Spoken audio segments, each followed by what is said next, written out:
जब ऋषित रिद्धिमा को उनकी शादी की फोटोज और फैमिली फोटोज दिखा रहा था, तभी गौरव वहां आ गया और उसने फौरन रिद्धिमा को कहा कि ये सब झूठ था। लेकिन वो फोटोज देख अब रिद्धिमा को गौरव पर पूरा शक हो गया था। इसलिए रिद्धिमा ने सवाल पर सवाल करते हुए गौरव से पूछा, लेकिन गौरव, ये तो हमारी शादी की फोटोज हैं, मेरे और ऋषित की शादी की फोटोज हैं और मेरे और निशान की भी फोटोज हैं, तो ये सब झूठ कैसे हो सकते हैं? जिस पर गौरव ने फौरन रिद्धिमा को फुसलाते हुए कहा कि सब झूठ ही है रिद्धिमा। अरे ऐसे फोटोज तो आजकल कोई भी एडिट करवा सकता है। और ये इंसान ऋषित अरोड़ा, ये जो तुम्हारे पति होने का दावा कर रहा है, जरा इससे पूछो कि अगर ये तुमसे इतना ही प्यार करता है तो फिर इसका और नताशा का क्या रिश्ता है? पूछो इसको कि नताशा इसकी गर्लफ्रेंड है या नहीं।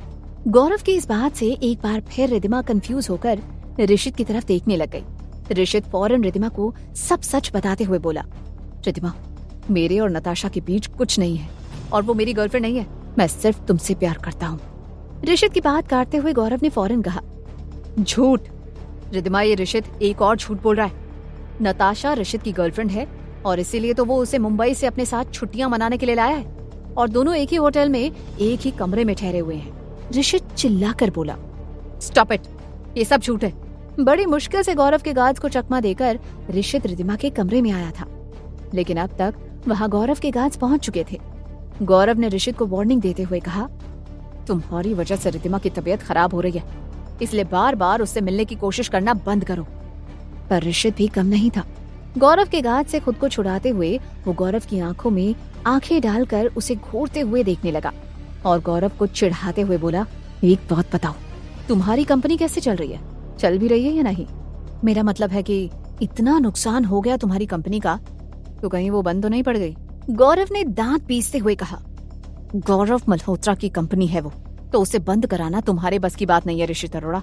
ऋषित पागलों की तरह हंसने लगा और बोला, ऋषित अरोड़ा के बस में क्या है और क्या नहीं, इसका अंदाजा तुम्हें नहीं है। वैसे ये जो छोटा सा नुकसान हुआ है ना तुम्हारी कंपनी को, ये तो सिर्फ मुझ पर जानलेवा हमला करवाने की छोटी सी सजा है और अभी तो तुम्हारी बहुत सी सजा बाकी है मिस्टर मल्होत्रा।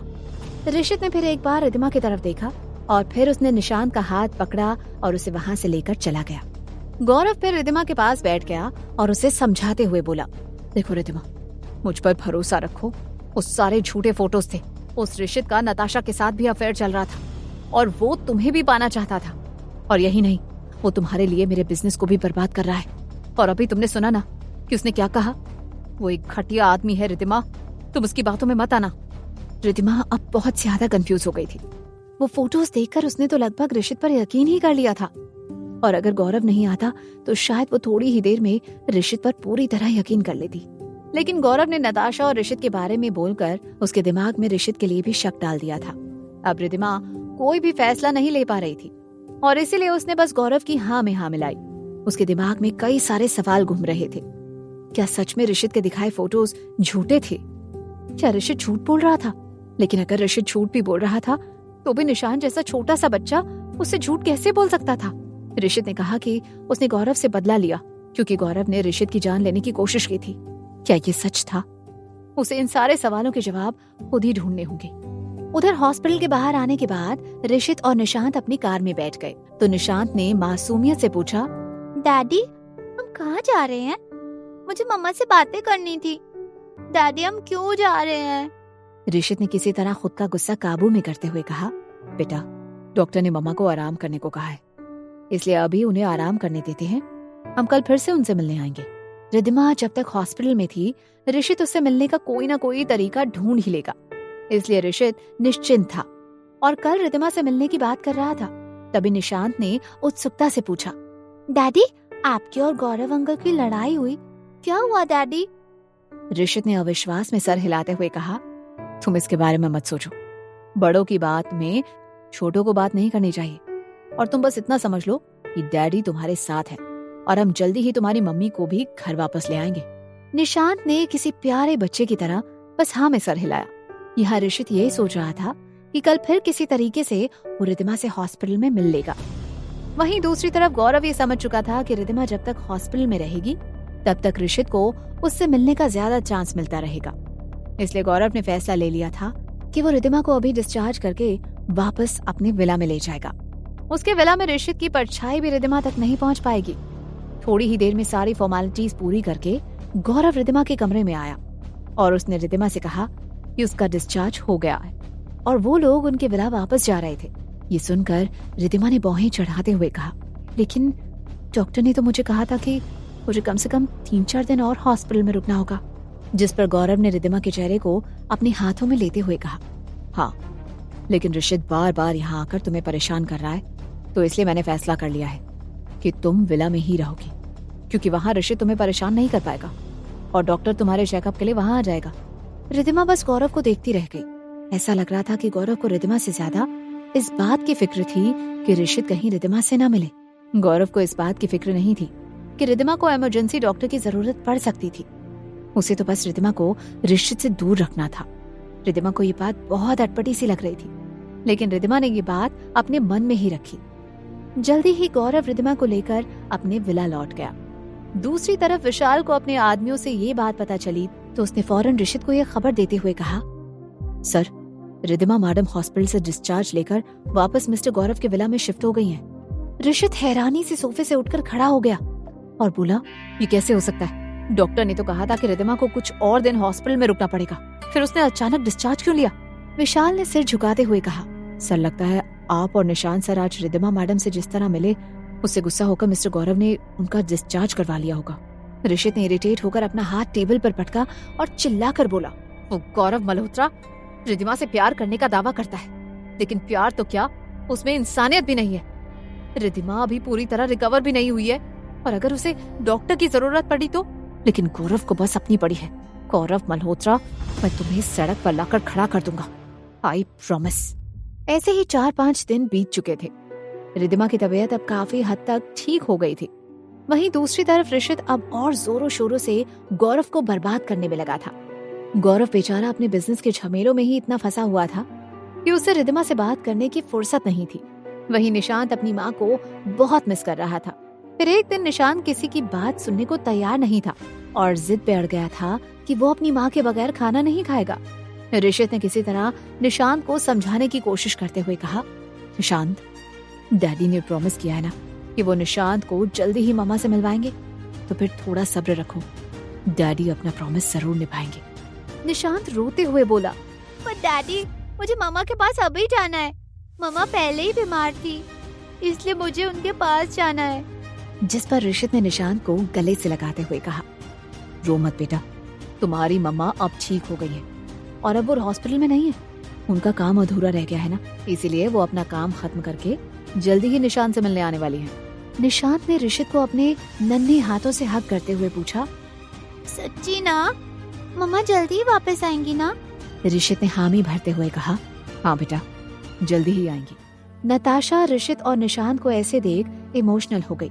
पिछले कई दिनों से ऋषित और नताशा ऐसे ही कुछ कहकर निशांत को समझा रहे थे। नताशा ने भी अपने माता पिता को बचपन में ही खो दिया था, इसलिए निशांत अपनी माँ को इस वक्त कितना याद कर रहा था, ये नताशा बहुत अच्छे से समझ सकती थी। नताशा ने इमोशनल होकर मन ही मन भगवान से दुआ की कि निशांत को उसकी माँ जल्दी ही मिल जाए। उधर अब रिद्धिमा की तबीयत काफी बेहतर थी, तो वो सारे मामले के बारे में अच्छे से और गहराई से विचार कर पा रही थी। ऐसे ही एक रात रिद्धिमा गौरव, ऋषित और मिहिर, इन तीनों की बातें और सब कुछ सोचते हुए वो सो गई।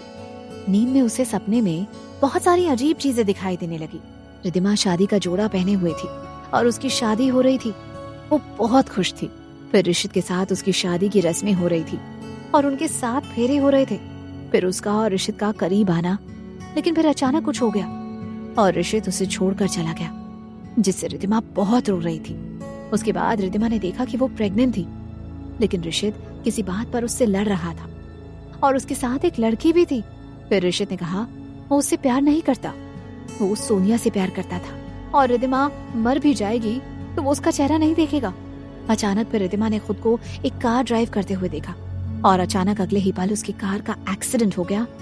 तो चिल्लाते हुए रिद्धिमा उठ गई। बेड पर बैठे हुए रिद्धिमा किसी पेड़ के पत्ते की तरह कांप रही थी। ऐसा लग रहा था जैसे उसने पसीने से नहा लिया था। तभी दौड़ते हुए गौरव उसके कमरे में आया। गौरव को अपने पास देखकर रिद्धिमा को एहसास हुआ कि वो तो एक सपना देख रही थी। गौरव ने उसे पानी का ग्लास दिया तो रिद्धिमा ने बिना देरी किए पानी पी लिया। रिद्धिमा थोड़ी रिलैक्स हो रही थी कि गौरव ने उससे सवाल किया, क्या हुआ रिद्धिमा, तुम चिल्लाई क्यों? रिद्धिमा ने लंबी सांस लेते हुए कहा, मैंने सपना देखा। शक भरी निगाहों के साथ गौरव ने पूछा, क्या सपना देखा? न जाने क्यों रिद्धिमा का दिल और दिमाग दोनों ही इस बात पर सहमत था कि उसे गौरव को अपने सपने के बारे में नहीं बताना चाहिए। इसलिए रिद्धिमा ने जल्दी से कुछ सोचते हुए कहा, हमारा बच्चा, मैंने देखा कि कैसे मुझे अचानक दर्द हो रहा है और डॉक्टर ने मुझसे कहा कि मेरा बच्चा मर चुका है और मैं और तुम बहुत रो रहे थे। गौरव ने ये सोचकर चैन की सांस ली और रिद्धिमा को गले से लगाते हुए उसने कहा, फिक्र मत करो, हम दोनों शादी कर लेंगे तो फिर किसी न किसी रूप में हमारा बच्चा इस दुनिया में वापस आ जाएगा। फिर गौरव ने रिद्धिमा को सोने को कहा। रिद्धिमा ने भी गौरव के सामने ऐसा दिखावा किया कि उसे नींद आ गई थी। ये देखकर गौरव अपने कमरे में चला गया। गौरव के जाने के बाद रिद्धिमा फिर सोचने लगी। कहने को तो वो सपना था, पर उसे ऐसा लग रहा था जैसे वो सब रियल में हो रहा हो। कहीं ऐसा तो नहीं कि ये सब उसकी जिंदगी में हुआ हो? क्या सच में ऋषित ने जैसे कहा था वैसे रिद्धिमा की शादी उससे हुई थी और निशांत उनका बेटा था? लेकिन फिर सपने में उसने ये क्या देखा? सपने भी तो ऋषित बोल रहा था कि वो रिद्धिमा से नफरत करता था और रिद्धिमा को वो एक्सीडेंट, और तब तो उसे ऐसा लगा कि वो मर ही रही थी। और फिर ऋषित के साथ वो लड़की कौन थी? ये सब सपना था या सच? हो सकता था कि उसे अपने अतीत की यादें नींद में सपने के रूप में दिखाई दे रही हों। अगर उसका सपना सच्चा था तो फिर वो उसके पति ऋषित के साथ ना होकर गौरव के साथ क्यों थी? उसे कुछ तो करना होगा और कुछ भी करके उसे अब सच का पता लगाना होगा। पर उसे समझ नहीं आ रहा था कि वो सच कैसे पता लगाएगी। पहले तो रिद्धिमा यही सोच रही थी कि गौरव एकदम सच्चा था, फिर ऋषित आ गया तो रिद्धिमा कंफ्यूज हो गई थी। जब ऋषित ने उसे उनकी शादी की फोटोज दिखाई तो रिद्धिमा को लगा कि ऋषित सच बोल रहा था और सच में रिद्धिमा को लगने लगा था कि ऋषित उसका पति था और निशांत उसका बेटा। लेकिन गौरव ने जब ऋषित और नताशा के बारे में बोला तो रिद्धिमा के दिल में फिर से शक बैठ गया। और अब ये सपना जिसमें उसने देखा कि उसकी ऋषित से शादी हुई और वो प्रेग्नेंट भी थी, लेकिन ऋषित किसी और लड़की के लिए उससे लड़ रहा था। अब तो इस तरह सच का पता लगाना बिल्कुल ही इम्पॉसिबल हो गया था, क्योंकि अब रिद्धिमा को न गौरव पर विश्वास था और न ही ऋषित पर। ऐसे में उसे समझ नहीं आ रहा था कि कौन था जो उसे सच बता सकता था। तभी उसे मिहिर की याद आ गई। गौरव ने मिहिर को ऐसे कैद करके रखा था। मिहिर ने बोला था कि वो उसका बेस्ट फ्रेंड था और अगर वो सच में रिद्धिमा का बेस्ट फ्रेंड था तो वो रिद्धिमा को सच बता सकता था। अब बस उसे किसी तरह मिहिर तक पहुंचना होगा। अगले दिन सुबह रिद्धिमा ने बहुत कोशिश की किसी तरह वो बेसमेंट में जा सके जहां मिहिर को रखा गया था, लेकिन हर तरफ सीसीटीवी लगाए हुए थे और जैसे ही रिद्धिमा जाने की कोशिश करती कोई ना कोई गार्ड वहां आ ही जाता था। इसलिए शाम होने तक भी रिद्धिमा कुछ नहीं कर पाई। क्या रिद्धिमा मिहिर तक पहुंचकर सच का पता लगा पाएगी? क्या रिद्धिमा ये जान पाएगी कि वो ये जो सपने देख रही थी ये असल में उसकी जिंदगी में हुई घटनाएं थी? क्या होगा आगे जानने के लिए सुनते रहिए क्यों दर्द है इतना इश्क में, सिर्फ पॉकेट FM पर।